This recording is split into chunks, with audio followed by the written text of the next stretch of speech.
Academic Maths Nursery 4 Plus, page 13.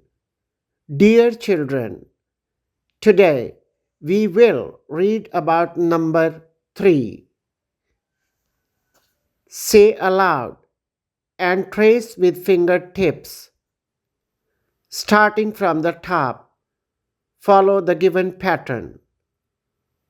Now, say aloud. 3,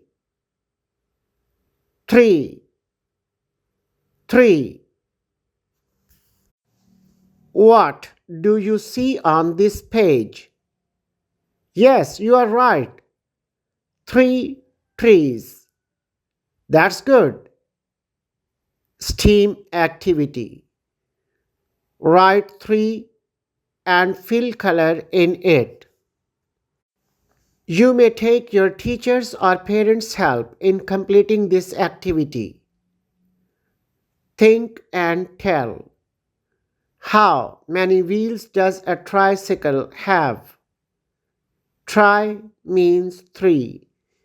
Hence a tricycle has 3 wheels.